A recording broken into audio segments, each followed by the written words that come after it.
قرآن حکیم کی ایک دعا بہت ہی مجرب ہے جو حضرت نوح علیہ الصلاۃ والسلام نے مانگی۔ اگر کوئی آدمی یہ چاہتا ہے کہ اس کی اولاد میں، نسل میں اللہ تعالیٰ برکت عطا فرمائے، اس کے مال میں برکت عطا فرمائے، اور جس کام کو شروع کر رہا ہے اس میں ہر قسم کی اللہ برکت شامل کر دیں، اور وہاں سے فتنے اور نقصانات اللہ تعالیٰ ختم کر دیں، یا کسی نئی جگہ پر گیا ہے، جو بھی کام شروع کر رہا ہے نئے شہر ملک میں، تو اللہ تعالیٰ اس میں بھی خیروں کو پیدا فرما دے۔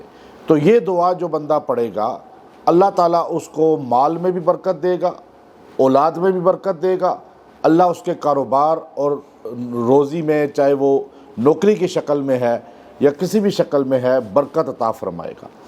قرآن حکیم دعاؤں سے بھرا ہوا ہے، اور اللہ تعالیٰ ہمیں بار بار قرآن پاک میں دعائیں جو ہے وہ سامنے لا کر بتاتے ہیں کہ مانگنا تمہیں مجھ سے چاہیے، دعا کرنی چاہیے۔ اب ہم اللہ تعالیٰ سے مانگتے کم ہیں اور ہم مخلوق پہ یقین زیادہ رکھتے ہیں۔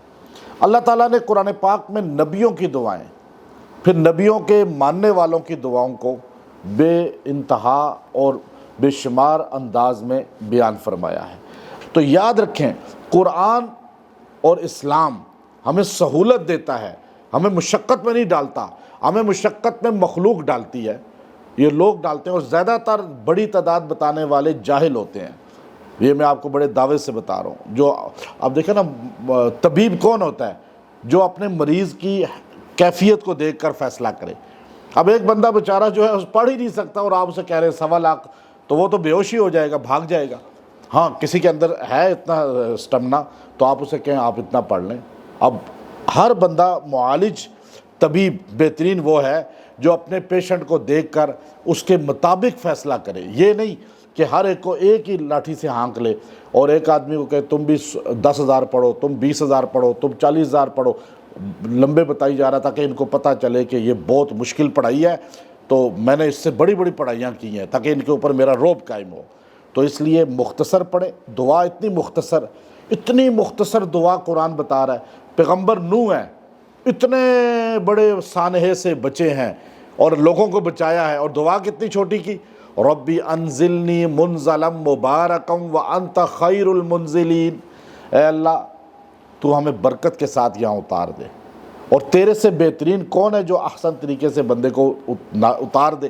اب یہ دعا کرنا، جب آپ اترے، اسی مال میں برکت ہوئی، اسی اولاد میں برکت ہوئی اسی مال اور اولاد میں اللہ نے برکت کو پیدا فرما دیا، اور پھر اس کے بعد وہ جگہ، وہ خطہ آپ کے لیے ایسا برکت والا بنا دیا کہ اللہ تعالیٰ نے وہاں سے پھر دین کو، توحید کو اور اپنے پیغام کو آگے جاری کیا، اور پھر آپ کا جو مشن تھا اللہ نے اتنا جاری و ساری کیا کہ آج اس کے لاکھوں سال بعد ہم یہاں ان کا ذکر خیر کر رہے ہیں اور ان کا تذکرہ کر رہے ہیں۔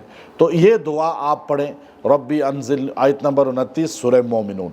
اگر آپ چاہتے ہیں کہ آپ کے پاس رزق کی کمی ہے، آپ کی اولاد میں نہیں ہے، یا اس میں پرابلم ہے، یا آپ چاہتے ہیں ہے اچھی ہے لیکن مزید اچھی ہو جائے، آگے دین اس میں جاری ہو جائے، نوکری میں برکت ہو جائے، مال میں برکت ہو جائے، تو آپ اس دعا کو روزانہ 70 بار پڑھیں، اور 7 دن تک روز پڑھیں۔